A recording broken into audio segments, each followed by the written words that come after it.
국가공인 AT 자격시험 세무실무 TAT 2급 5강 함께할 시간입니다. 이번 시간에는 여러분과 함께 대손세 공제 대상자의 부가가치 신고를 살펴볼 예정입니다.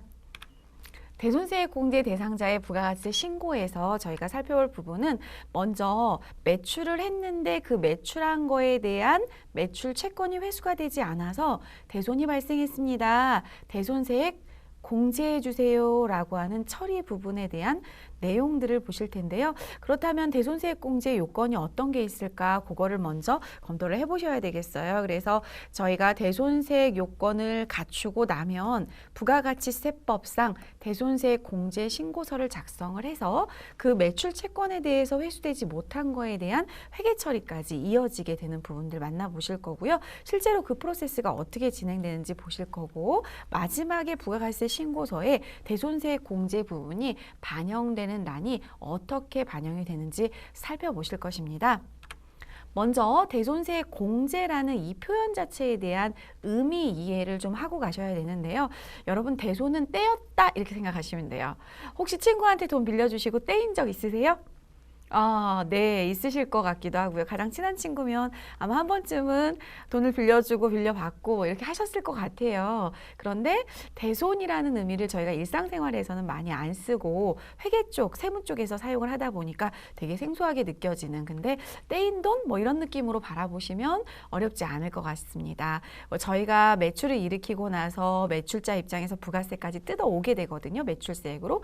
근데 그거를 아직은 받지 못한 외상 상태, 매출 채권 상태인데 떼이게 된다면 국가에 부가세 신고할 때 납부한 부분을 돌려줘 이렇게 말을 해야 되잖아요. 그 프로세스와 관련된 부분이라고 보시면 되겠어요. 자, 먼저 내용은 부가가치세의 경우 대가의 수령 여부와 관계없이, 즉 이 얘기는 외상이 있을 수도 있고 어음이 있을 수도 있고 현금이 있을 수도 있고 보통예금이 있을 수도 있고, 현금하고 보통예금 받았으니까 문제가 안 되는데 외상이나 어음 같은 경우는 기다려야 그 대가를 받게 되는 상황인 거죠. 근데 이러한 것들과 아무 관계없이, 그러니까 이게 돈을 받았든 안 받았든 우선은 신경 쓰지 말고 공급자가 공급받는 자에게 재화 또는 용역을 공급할 때 무조건 10%를 징수해라 라는 게 현재 부가세법상 제도잖아요. 따라서 외상거래일 경우에도 일단 10% 매출세액을 뜯어오든 뜯어오지 않았든 부가세 신고할 때 매출세액 빼기 매입세액 전단계 세액공제법에 의해서 내셔야만 해요. 나는 매출세액 잡히기만 했고 돈 받은 게 전부 다 없고 외상이라서 난 지금 국세청 너한테 줄 돈 없어 이럴 수가 없다는 거죠. 외상 거래여도 10% 매출세액 납부해. 이게 현재 대한민국 부가세 제도예요.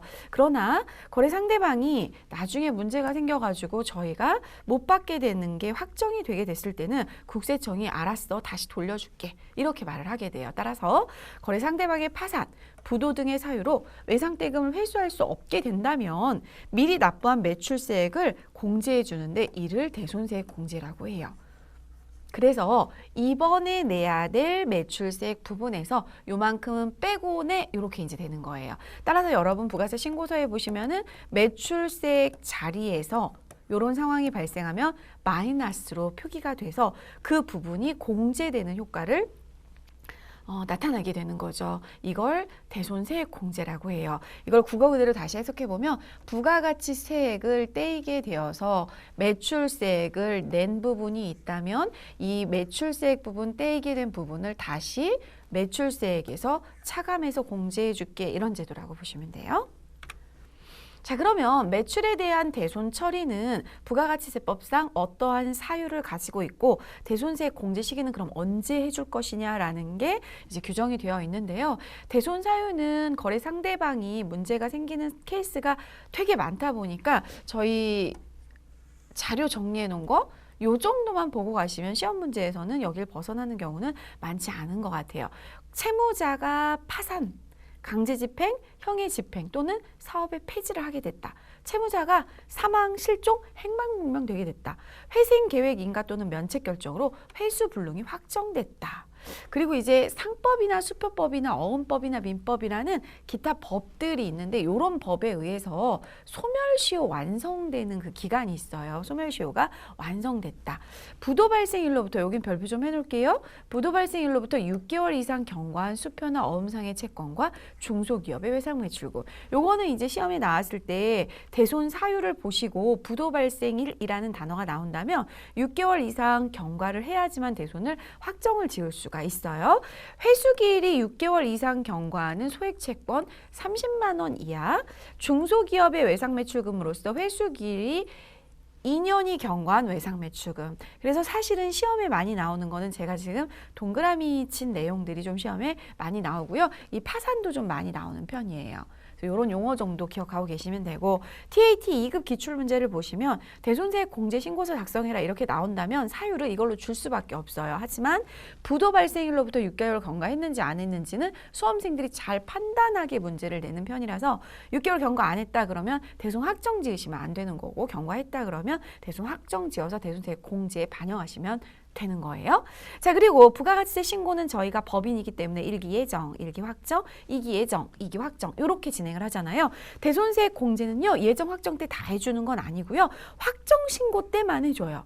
확정 신고 시에 매출세 내야 될 부분들에서 요게 만약에 돌려받을 게 있다면 마이너스로 차감 공제해 이렇게 되는 거죠. 그래서 확정 신고 때밖에 안 되는구나 라는 거 꼭 알고 계셨으면 좋겠습니다. 자, 이제 대손 확정일은 앞서 보셨던 사유에 따라서 조금씩 다 다른데요. 만약에 파산에 의한 대손 확정이 됐다 그러면 채권 배분 계산서 통지받은 날인데요. 실제로 여러분 이 대손 확정일을 여러분이 외우지 못해서 이해하지 못해서 시험을 못 보는 케이스는 제가 볼 때 많지 않은 것 같아요. 앞서 보셨던 1번 동그라미 정도의 사유들을 기억하고 계신다면 대손 확정일 때문에 여러분이 함정에 빠지는 일은 별로 없어 보입니다. 민사소송법에 의해서 강제 집행이 되게 되면 채권 배분 계산서에 통지를 받은 날 어때요? 똑같죠. 사망 실종 선고는 사망일이나 실종 선고일. 회사 정리법에 의해서 회사 정리 계획 인가가 결정이 되면 회사 정리 인가 결정일. 상법상 소멸시효가 완성되는 경우는 소멸시효 만료일. 자, 요거 별표 또 하겠습니다. 수표 및 어음의 부도의 경우는 부도 발생일로부터 6개월이 경과하는 때. 따라서 더 좋은 스마트 프로그램에서는요, 이 부도 발생일로부터 6개월을 본인이 계산할 수 있도록 프로그램에 의지해서 갈 수 있도록 칸을 만들어 놨어요. 그 칸에 의지해서 자료를 입력해 놓으시면 6개월이 경과되는 때가 언제인지 보실 수가 있을 거예요. 자, 이제 공제 요건을 보도록 하겠습니다. 대손세액 공제를 받고자 하는 사업자는 부가가치세 확정 신고서에, 자, 앞서 뭐만 된다 그랬죠? 확정 신고 때만 된다 그랬죠? 대손세액 공제 신고서와 대손 사실, 변제 사실을 증명하는 서류를 첨부해서 제출하시면 되겠습니다. 매출 세금계산서 또는 매출장 4번, 파산 강제 집행 시 채권 배분 계산서, 실정 선고 가정법원 판결문 4번. 실제로 제가 실무를 보면서 대손 처리할 때 많이 봤던 게, 제가 이제 업무 보는 쪽에서는 가정법원 판결문 4번이 좀 있었어요. 회사 정리계획의 인가 결정, 법인이 인가한 회사 정리 인가안, 부도 어음과 수표의 경우도 간혹 있어요. 요즘 같은 경우에 누가 부도 어음을 쓰나요? 이렇게 말씀하실지 모르겠지만 사실은 아직도 있거든요. 2개월 만기어음, 3개월 만기어음 이런 게 있는데, 거래 상대방이 부도가 나게 되면 이 부도 어음과 수표 관련된 사본을 제출하시면 되겠어요. 실제로 여러분께서 저하고 보셨던 1, 2, 3, 4 동그라미 중에서 기억해야 될 부분은 앞부분에 있는 1번 동그라미 내용이라고 보시면 되겠습니다. 자, 그러면 대손세액 공제 실무 프로세스는 어떻게 진행을 하냐. 여러분 다른 사항들은 전표에서 무언가를 입력을 하고 나면 부속 서류에 반영이 됐었잖아요. 근데 얘는 부속 서류가 1등이에요. 부속 서류 얘를 먼저 작성을 해줘. 그러면 여기에 있는 금액에 의해서 누가 작성이 되냐면 부가가치세 신고서의 8번 란에 반영이 돼요.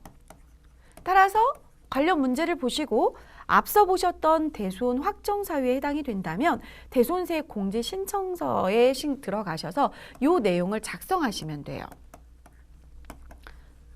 대손세액 공제 신고서에 들어가셔서 이걸 작성을 하시고 나면 부가세 신고서에 반영되는 게 보이는 거고, 저희는 별도로 회계 처리를 스스로 챙겨주셔야 돼요. 왜냐하면 저희 회계 장부에서는 받을 돈이라고 채권으로 기록이 되어 있을 거 아니에요. 그럼 대변으로 그 채권에 대해서 이제 더 이상 받지 못하게 되니까 자산을 감소시켜야 되고요.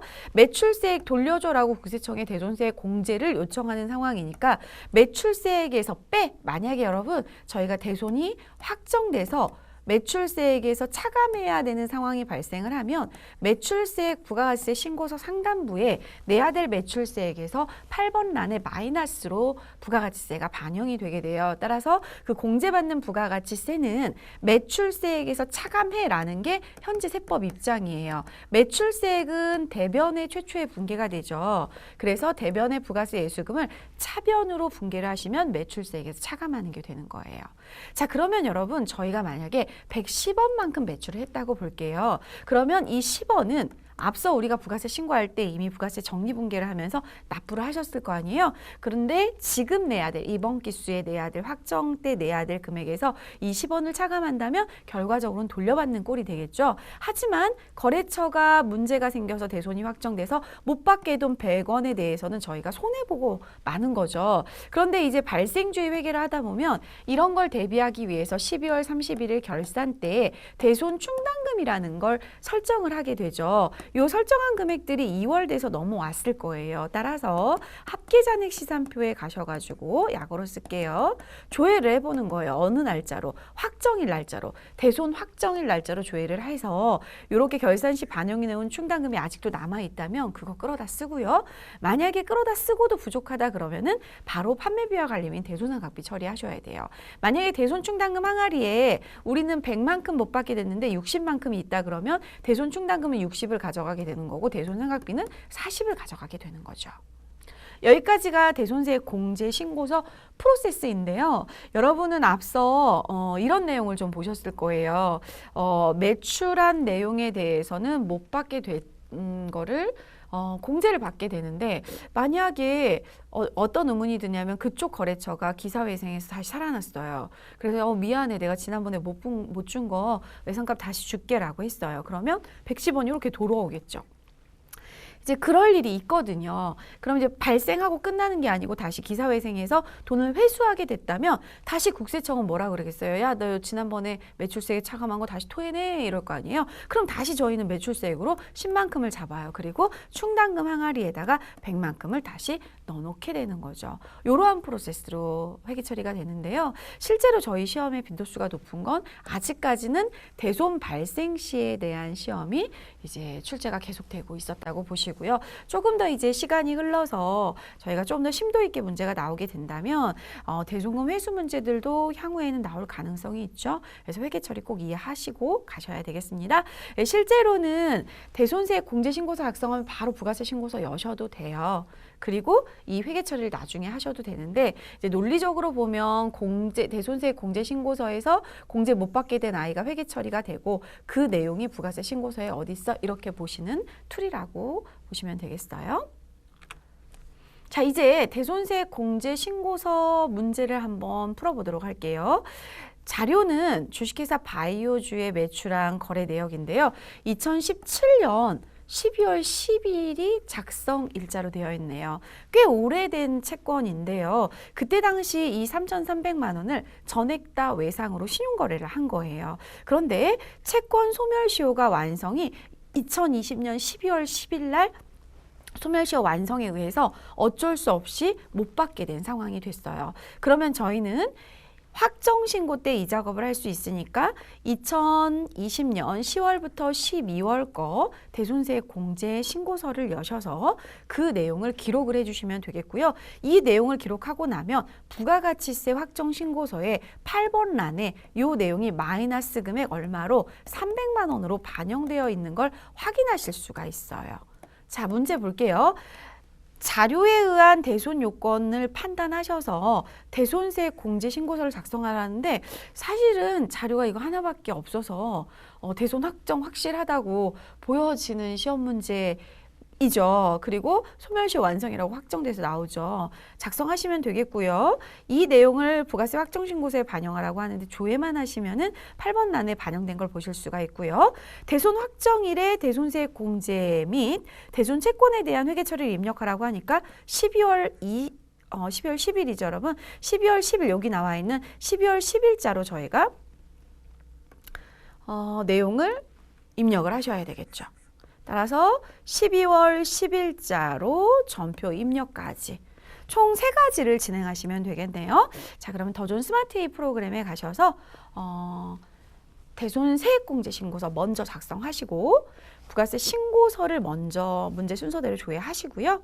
확정된 거에 대한 회계 처리를 하시면 되겠는데 이때 저희가 부가가치세는 매출세액에서 차감하게 되니까 VAT 예수금이라고 차변에 기록하면 되잖아요. 그런데 3천만 원 못 받게 된 회계 처리는 누구를 조회해 보셔야 돼요? 외상매출금이 108번이니까 109번의 대손 충당금이 어느 날짜로 12월 10일자로 얼마나 있는지 조회를 하셔야 되겠죠. 그래서 충당금 끌어다 쓰고도 부족하면 그때는 판매비와 관리비, 대손 상각비 처리하시면 되겠죠. 자, 지금부터 더존 스마트 A 프로그램 여셔서 입력 한번 해보겠습니다. 더존 스마트 A 프로그램 TAT 2급 사용급수에 2638 주식회사 골든슈즈로 로그인을 해주시고요. 저희가 하고자 하는 대손세 공제 신고서는요. 회계 메뉴의 부가가치세 원 메뉴의 하단 2번째에 보시면 대손세 공제 신고서라고 있습니다. 클릭해 주시고요. 대손 발생 탭과 대손 변제 탭이 보여지는데요.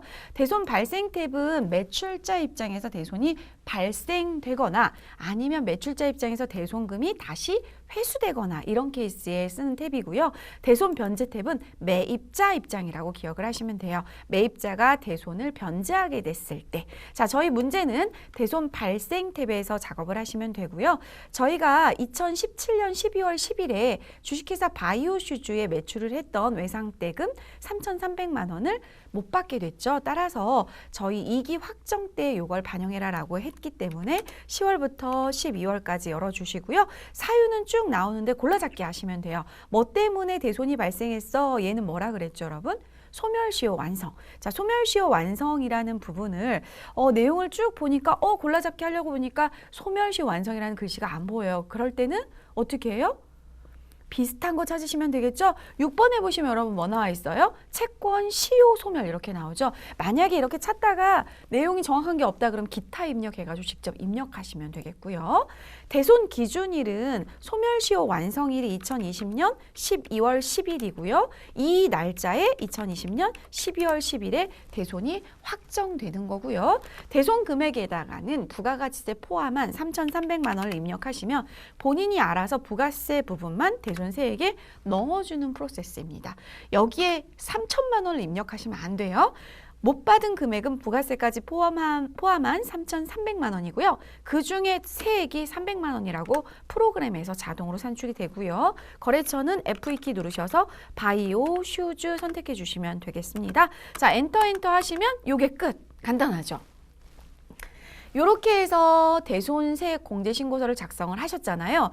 여러분 저희 플러스로 입력했어요? 마이너스로 입력했어요? 플러스로 입력하셨죠. 이 플러스로 입력했다는 거는 이 탭하고 같이 가면 돼요. 대손이 발생했니? 발생했어. 플러스. 근데 대손 발생 탭에 또 하나 할 수 있는 게 뭐냐면 만약에 세월이 흘러서 그쪽 거래처가 다시 기사회상에서 야, 너 이거 3,300만 원 다시 가져가. 만약에 여러 가지 사유들 중에서 그런 게 있었다라고 한다면 대손금을 다시 회수하시게 된 거잖아요. 그럼 여기를 마이너스로 입력하시면 돼요. 제가 요거 보여드리고 샘플로 다시 보여드릴게요. 그래서 항상 얘하고 같이 가면 돼요. 대손 발생했니? 이태봐? 발생했어. 플러스. 대손 발생했니? 이태봐? 아니다. 대손금 회수했다. 마이너스. 이렇게 같은 동일한 개념으로 가면 플러스, 반대 개념으로 가면 마이너스. 이렇게 생각하시면 돼요. 자, 두 번째는 이 부분에 부가세 신고서 반영된 부분을 확인하라고 합니다. 부가세 신고서에 들어가셔서 10월부터 12월로 여신 다음에 대손세 공제 신고서 금액이 잘 들어오는지 보는데 여기서 잠깐요. 저희가 한 번쯤 10월에서 12월 거 부가가치세 신고서를 불러와서 저장을 했다면 이런 메시지가 나와요. 그러면 저장된 내용이 있습니다. 불러오시겠습니까? 아니요. 그럼 어떻게 한다는 거예요? 다시 업데이트해서 가져와, 다시 갱신해서 가져와 이렇게 알아들어요. 그러면 여러분이 추가로 입력한 대손세 공제 신고서가 오게 하려면 아니오를 눌러야 되는 거죠. 어때요, 여러분? 여기 있죠? 박수. 대손세 가감란 8번 난에 마이너스로 들어왔어야 돼요. 저는 안 들어오는데요 라고 지금 손 드시는 분들이 있으실 텐데요.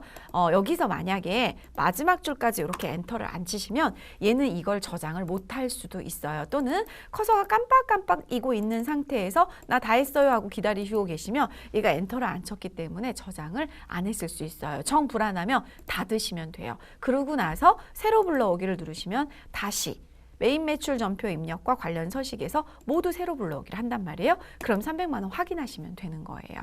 자, 이러면 저희가 2,700만 원 매출세액이 있었는데 지난번에 냈던 세금 중에 대손 확정된 거 300 빼고 매출세액 내라. 그러면 2,400으로 줄어들게 되는 거죠. 그래서 지난번에 매출세액 낸 거 다시 돌려줄게 이 얘기예요. 국세청아 나 지난번에 이거 냈는데 이쪽이 소멸시효 완성으로 못 받게 됐다 돌려줘 이렇게 되는 거죠. 자, 이제 하나만 더 제가 연결해 볼게요. 만약에요. 저희 기출문제는 요거 위주로 많이 나오기는 하지만 사실은 시간이 흘러 이런 업체들이 있었는데 제가 이제 기술을 좀 바꿔서 보여드릴게요. 만약에 4월부터 6월 달에 기타 입력으로 갈게요. 만약에 상대방 거래처가 대손금을 다시 회사 회생으로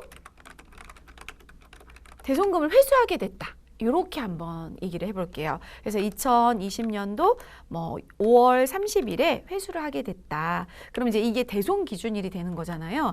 여기서 이제 문제에 나올 때 잘 보셔야 되는데 원래는 얘가 대손이 언제였었는데 회수가 언제 됐어? 이렇게 쓰셔도 되고요. 대손 기준일 자체를 만약에 2019년 12월 20일에 대손이 확정됐는데 지금 회수했어. 이렇게 하셔도 되고 요건 이제 답안 사출하는 거에 따라서 좀 달라지라고 보게 되고 의미 해석은 여러분이 그 문제를 보시면 대손 기준일이나 그다음에 기사회생에서 다시 받게 된 날이나 이런 것들이 나올 거예요. 그러면 이제 보여드리고 싶은 건 뭐냐면은요. 요거예요.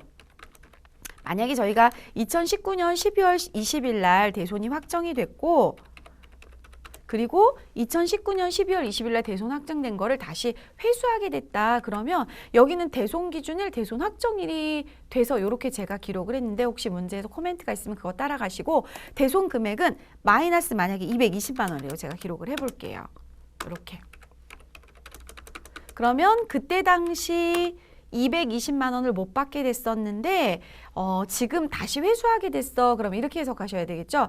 대손 발생했는데 그 대손 발생한 부분이 대손금이 회수됐어요. 이렇게 보시면 이 부분에 대해서는 20만 원을 다시 토해내야 되는 거죠. 이렇게 되게 되고 거래처를 만약에 제가 나이키 이렇게 걸어볼게요. 그러면 부가세 신고서를 4월부터 6월까지 열었을 때 방금 10월부터 12월에 열었던 부분하고 달리 열린다는 거죠.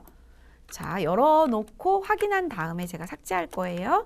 여러분도 그렇게 좀 해주세요. 자, 여기 대손세 가감란에 뭘로 반영됐어요? 플러스로 반영됐죠. 앞서 보셨던 거는 어떻게 됐었어요? 마이너스로 반영됐죠. 이거 보여드리려고 지금 온 거예요. 이건 저장 안 할 거고요. 이 부분은 삭제하도록 할 거예요. 그래서 여러분, 이게 이제 아직까지 시험에 등장하지 않아서 대손 사유라든지 대손 기준일이라든지 대손 확정일에 대해서 무언가 기록하는 거에 대해서는 AT 시험 친절하기 때문에 코멘트가 있을 거고요. 대손이 확정되고 나중에 대손금이 회수가 됐다라는 표현이 나왔을 때는 여기를 뭘로 기록한다고요? 마이너스 금액으로 기록을 한다고요. 그래서 그거 기억하시면 될 것 같습니다. 이렇게 해서 대손세 공제 신고서에 매출자 입장에서 대손이 확정된 부분을 입력을 마무리해봤습니다. 5강 마무리 잘 하셨죠? 여러분 대손세 공제는요. 사실은 매출자 입장에서 나올 수 있는 시험 문제고 매입자 입장에서 나올 수 있는 시험 문제인데 저희 과거 단연간 기출문제를 분석을 해보면 거의 대부분 매출자 입장에서 매출에 대해서 못 받게 됐을 때 시험 문제로 거의 등장을 하고 있는 걸 볼 수가 있어요. 대손세 공제는 앞서 말씀드린 것처럼 파산이나 부도 등의 사유로 외상대금을 회수할 수 없게 됐을 때 그 외상대금 중에서 부가세 미리 낸 거를 이번에 확정신고 때 매출세액에서 공제해 주겠어 라고 하는 제도가 바로 대손세 공제고요. 대손세 공제 요건이 여러 가지가 있었잖아요. 그 요건 중에 하나를 갖추게 되면 이 내용에 대해서 부가세 부속 서류인 대손세 공제 신고서를 작성을 하게 되죠. 그리고 부가세 신고서에 반영이 되는 걸 보셔야 되는데 8번 란에 마이너스 금액 반영이 되는 경우는 대손세액이 어떻게 된 거? 발생한 거. 이 대손금 회수는 저희가 해보진 않았지만 추후 대손금이 회수가 되잖아요. 그러면 여러분이 입력하신 대손세액 공제 요건에서 지금 대손이 발생했으면 저희가 뭘로 입력하셨냐면 대손세액 공제 신고서에 플러스로 입력을 하셨잖아요. 그런데 얘가 신고서에 가잖아요. 부가세 신고서. 그러면 마이너스로 반영이 돼요. 자, 이건 뭐냐면 대손이 발생했어. 매출세액에서 빼줘. 이렇게 보시면 되고요. 대손이 발생했다가 나중에 받게 돼요. 변제, 회수. 변제는 이제 매입자가 갚는 거니까 회수하고 표현을 해야 되겠죠. 저희가 다시 회수하게 되면 여러분은 어떻게 입력하시면 되냐면 마이너스로 입력을 하시면 돼요. 그러면 부가세 신고서에는 어떻게 반영이 되냐면 플러스로 반영이 돼요. 즉 토해내는 돈이 되는 거죠. 이제 이 부분은 여러분께서 해보셨잖아요. 이 마이너스 반영되는 거는. 그러면 대손금 회수 시의 금액은 부가세 신고서 8번 란에 플러스로 반영되는구나. 입력 프로세스는 이렇게 달라요. 처음에 대손이 발생하면 플러스로 대손세액 공제 신고서, 대손금이 회수가 되면 마이너스로 대손세액 공제 신고서, 플러스로 입력된 대손금 확정 금액은 VAT 신고서에는 매출세액에서 빠지는 반영. 대손 회수는 마이너스로 입력하면 VAT 신고서에서 플러스로 더 매출세액에 더해지는 반영이 되게 되겠죠. 자, 이렇게 하고 나서 이제 회계 처리로 마무리를 하게 되는데요. 매출세액에서 차감해라고 하는 대손세액이 발생하게 되는 경우는 차변으로 매출세액을 회계 처리를 하고요. 못 받게 된 매출 재고는 대변으로 자산 감소하고요. 대손 충당금을 대손 발생일로 조회하셔야 돼요. 이제 무후식 중에 저희가 12월 31일로 조회를 하게 되면 금액이 달리 나올 수도 있어요. 그러니까 항상 조회 시에는 발생일로 조회를 하셔서 충당금이 있으면 충당금을 끌어다 쓰시는 금액만큼 분기하시고 부족하면 대손상각비, 충분하면 대손상각비가 나올 수가 없죠. 그래서 충당금 항아리에 있는 거 끌어다 쓴다. 그런데 기사회생에서 얘가 살아났어요. 그래서 대손금을 회수하게 돼서 보통 예금이라든지 현금으로 이렇게 다시 그 금액이 들어오게 되면 저희는 매출세액을 다시 토해내야 돼요. 이럴 때는 이렇게 반영이 된다라는 거죠. 즉 부가세 신고서에 매출세액란에 플러스 반영, 앞전의 대손 발생은 이렇게 마이너스 반영, 이렇게 보시면 되겠고요. 다시 충당금 항아리에 이렇게 넣어 놓으시면 돼요. 대손금 회수된 부분은 충당금 항아리에 이렇게 넣어 놓으셨다가 12월 말 결산 때 채권 잔액의 대손율을 곱해서 또 한 번 대손 금액에 대해서 확인을 하시면 되겠죠. 자, 이렇게 해서 5강에 대한 수행 내용들을 팁으로 좀 정리해 봤습니다. 자, 이제 잠시 나와 대화하기 시간 가져보겠습니다. 흔히 경험은 훌륭한 스승이라고 합니다. 산전수전 다 겪고도 이제 우리가 그만큼 했어 라고 했을 때 배우는 게 있다면 그건 훌륭한 스승이겠고요. 뭔가 경험은 되게 많이 했는데 거기서 배운 게 없어. 제가 최근에 물경력이라는 표현을 요즘 젊은 친구들한테 들었는데요. 저 그 말 듣고 되게 충격을 먹었어요. 저는 사실 물경력이라는 표현을 처음 들어봤어요. 제가 나이가 있다 보니까 요즘 친구들이 쓰는 용어들을 잘 이해를 못했나 봐요. 근데 저는 이만큼 일을 했는데 물경력인 것 같아요. 이렇게 말했을 때 되게 충격을 먹었어요. 과연 내가 만약에 3년 동안 어떤 일을 했어요. 어떤 경험을 했어요. 어떤 공부를 했는데 여기서 배운 게 하나도 없다라고 말을 딱 토해내게 된다면 정말 그건 너무나 가슴이 아플 것 같아요. 왜 그럴까를 생각해 봐야 되지 않을까요? 저희 스스로.